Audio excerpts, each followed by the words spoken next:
Halo teman-teman, jumpa lagi di channel Tutors Master. Pada video kali ini kita akan membahas soal TKP ya.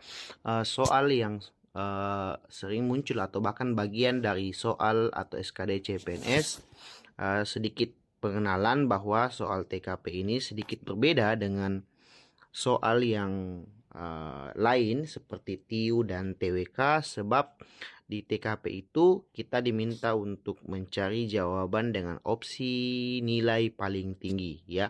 Jadi dari A sampai E itu punya nilai yang beda-beda. Beda sama TWK dan TIU, ketika salah ya nggak dapat poin, ketika benar dapat 5. Di TKP ini setiap opsi itu ada nilai ya dari paling rendah 1 hingga maksimal 5, dan kita mengupayakan bagaimana menemukan mana jawaban dengan nilai poin 5 ya. Kita bahas soal nomor 1, tapi sebelum mulai saya minta ke teman-teman yang belum subscribe channel kita di Tutors Master, silakan di subscribe dulu sebagai bentuk dukungan ke kita dalam menciptakan video pembelajaran untuk persiapan tes teman-teman sekalian. Oke, kita bahas soal nomor 1. Soalnya seperti ini ya. Saat Anda melakukan verifikasi dokumen ya, verifikasi dokumen administrasi pendaftaran CPNS, ada seseorang oknum yang mengaku staf panitia seleksi CPNS menawarkan bantuan kepada Anda untuk lolos ujian seleksi CPNS, memberikan sejumlah dana tertentu ya. Di satu sisi Anda belum memiliki pekerjaan ya. Tetap namun memiliki tabungan yang cukup untuk imbalan jasa orang tersebut. Status Anda sudah menikah dan memiliki 2 anak sehingga tuntutan kebutuhan hidup cukup besar. Sikap Anda adalah jadi kita coba menemukan terima tawaran tersebut karena Anda harus segera mendapatkan pekerjaan dan menghasilkan penghasilan tetap untuk menafkahi keluarga. Selain itu, persaingan dalam seleksi CPNS cukup ketat dan kesempatan lolos sangat kecil. Ya, ini sudah nggak masuk sebab kita menerima jasa yang kecurangan ya. Yang kedua, itu mempertimbangkan tawaran tersebut ya, karena hal tersebut cukup membahayakan saya dan dapat ditindak hukum bila ya terbongkar dan kelulusan dapat dibatalkan. Ini juga salah ya. Mempertimbangkan itu artinya ada kemungkinan kita menerima. Yang ketiga, opsi C, melihat potensi diri terlebih dahulu sebelum menerimanya. Bila masih mampu menjalani semua rangkaian, tidak perlu lagi buat curang. Ini bisa lah ya, C. D, menolak secara tegas dan menyampaikan kepadanya bahwa hal tersebut melanggar hukum dan ketentuan proses seleksi ASN dan ingin menjadi ASN yang dengan cara bersih ya. Dan opsi E, menolak secara tegas dan menginformasikan kepada panitia pusat bahwa ada seorang oknum yang menawarkan cara curang dalam proses seleksi CPNS. Oke. Kita coba jawab poin 5 sampai 1 ya. Di sini sebenarnya yang sudah sesuai itu ada opsi D dan opsi E. Tapi yang paling tegas ya kata kuncinya di sini, dengan cara yang bersih ya. Maka bagi saya poin 5-nya itu di opsi D ya. Ini poin 5. Ini poin 4 ya. Poin 3-nya itu C ya, poin 3, poin 2-nya B ya, dan poin 1 adalah A, langsung menerima ya. Kira-kira seperti itu bentuk soal untuk TKP. Lanjut soal nomor 2. Di nomor 2, lanjut nomor 2 ya. Soalnya seperti ini. Pada suatu hari kantor mengadakan lembur kerja sampai malam dikarenakan ada deadline pekerjaan yang harus diselesaikan pada hari itu juga. Hal tersebut dikarenakan pimpinan unit Anda ada rapat para pimpinan unit instansi tempat Anda bekerja, sehingga perlu ada laporan yang harus disampaikan oleh atasan pada rapat tersebut. Namun Anda ada pekerjaan sampingan rutin yang sudah terjadwal secara teratur Anda lakukan. Sikap Anda menghadapi kondisi tersebut adalah meminta izin kepada atasan ya agar tidak lembur karena sudah banyak rekan lain yang bersedia lembur dan menjelaskan bahwa saya ada pekerjaan rutin yang telah terjadwal. Menolak untuk kerja lembur karena saya ada pekerjaan sampingan rutin yang sudah terjadwal sebelumnya. Saya akan menjelaskan ya bahwa penolakan tersebut karena permintaan kerja lembur terlalu mendadak. Bila diinformasi jauh hari sebelumnya, saya bisa mengatur jadwalnya. Ya, opsi C, ikut lembur dan meninggalkan pekerjaan sampingan rutin yang telah dijadwalkan karena perintah atasan demi kinerja unit tempat saya bekerja.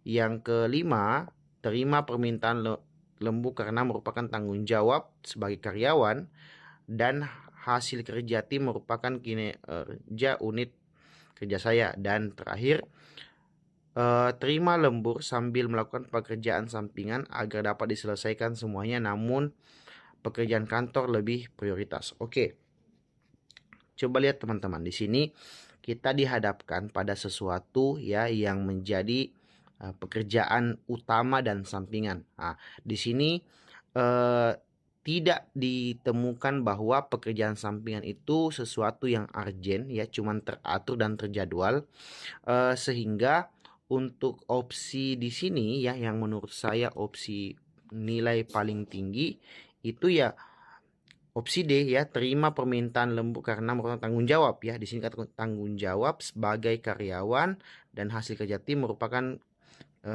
kinerja unit kerja saya ya. Ini opsi 5 ya menurut saya. Lalu opsi D ya, opsi D itu ini ya. Opsi nomor poin 4, ikut lembur dan meninggalkan pekerjaan sampingan karena perintah atasan demi kinerja unit tempat bekerja. Lalu opsi E itu dapat poin 3 ya. Ini opsi poin 2 dan terakhir adalah ini opsi nomor 1 ya. Namun apabila teman-teman ada jawaban lain silahkan tulis di kolom komentar. Lanjut ke soal nomor 3. Oke, kita lanjut ke soal nomor 3 ya. Soalnya seperti ini. Anda mendapatkan beberapa tawaran pekerjaan freelance untuk menambah penghasilan bulan Anda ya. Di mana setiap pekerjaan tersebut tidak dilakukan di bawah supervisi atasan sehingga dapat dikerjakan tanpa pengawasan yang ketat. Nah, di sisi lain, atasan Anda menyetujui untuk membayar Anda berdasarkan lama waktu pekerjaan tersebut. Jadi, saat mendapat tawaran itu, kita diminta atau disetujui untuk mengerjakan sesuatu berdasarkan lama atau berdasarkan jam dari pekerjaan tersebut. Pada saat menyatakan jam kerjanya ya, saat ditanya masalah ini pekerjaan berapa jam ya, maka Anda ya sikap kita bagaimana?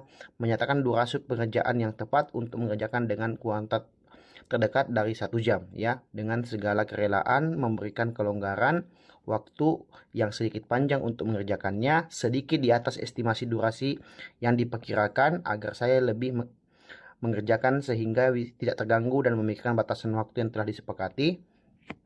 Sengaja, ini sudah nggak masuk ya, sengaja untuk mengulur waktu ya. Lalu E, sedikit di atas estimasi waktu yang saya perkirakan karena saya ingin mengerjakan dengan sebaik mungkin dan menyadari bahwa pekerjaan tersebut mendesak sehingga tingkat urgensinya cukup tinggi. Kalau kita di sini ya sebenarnya yang paling memungkinkan itu adalah opsi A dan opsi E ya. Karena di sini menyatakan durasi waktu pengerjaan yang tepat. Tapi lalu yang kedua sedikit di atas estimasi waktu yang saya perkirakan karena ingin mengerjakan sebaik mungkin ya. Jadi di sini poin pentingnya adalah ya bagaimana kita menyelesaikan segala sesuatu itu dengan baik ya.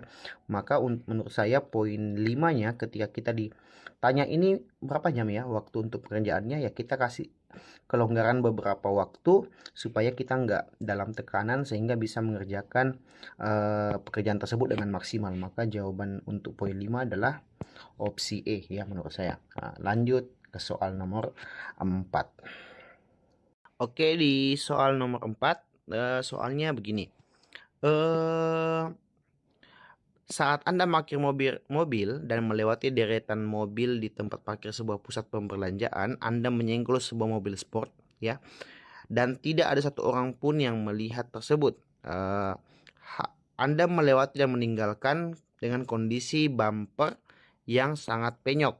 Bila diperbaiki akan memakan biaya yang besar. Sikap Anda adalah, ini bentuk tanggung jawab sebenarnya terhadap apa yang kita lakukan. Menyampaikan kepada petugas parkir bahwa mobil tersebut bumpernya penyok oleh seseorang dan meminta sampaikan kepada pemiliknya ketika pemiliknya udah kembali. Ini seolah-olah memfitnah ya. Ini enggak termasuk lah ya. Ini dia bilang di bumpernya oleh seseorang ya. Nah, ini udah salah.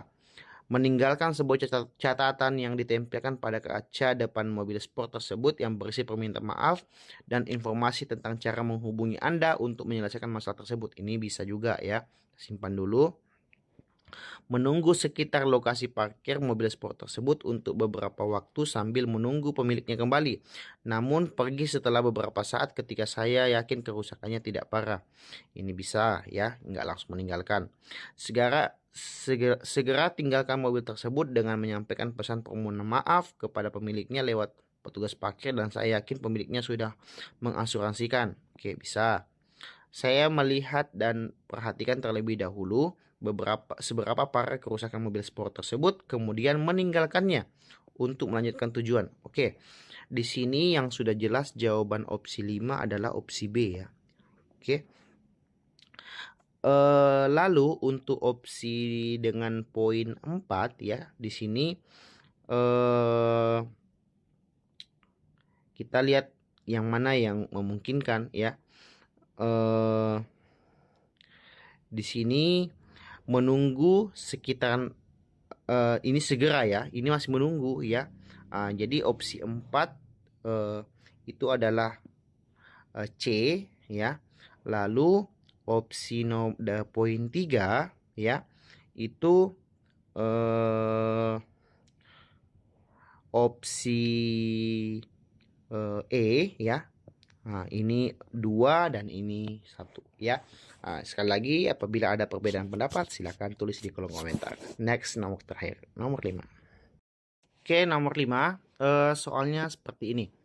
Sebagai ketua panitia di acara tahunan sekolah, ada seorang anggota saya yang tidak pernah sependapat dengan anggota lainnya sehingga seringkali menimbulkan konflik dengan anggota panitia lainnya. Sikap Anda adalah menyarankan pada anggota panitia lainnya untuk mengacuhkan ya. Ini udah nggak masuk kriteria mengacuhkan ya. Ini kita salahkan aja. Memastikan anggota yang sering berbeda pendapat tersebut untuk menjelaskan pendapatnya sehingga tercapai kesepakatan untuk seluruh anggota kelompok. Oke, kita simpan dulu. Mencoba menjelaskan alasan anggota tersebut sering berbeda pendapat karena memiliki sudut pandang yang berbeda agar anggota yang lain dapat meninjau kembali pendapatnya masing-masing ya. Bisa mendiamkan saja karena itu adalah cara terbaik. Ini salah juga ya. Nggak bisa juga kita nggak mendengarkan opini anggota kelompok.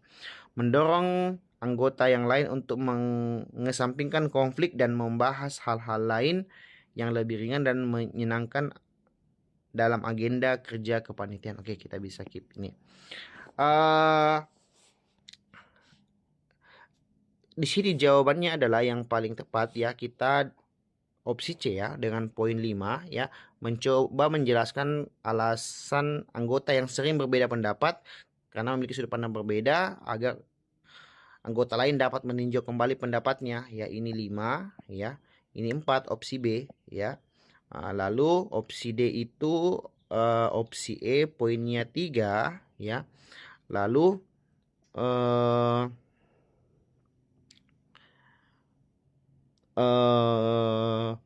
opsi D poinnya 2 dan terakhir adalah opsi A poinnya 1 ya. Mungkin sekian teman-teman pembahasan pada video kali ini soal TKP.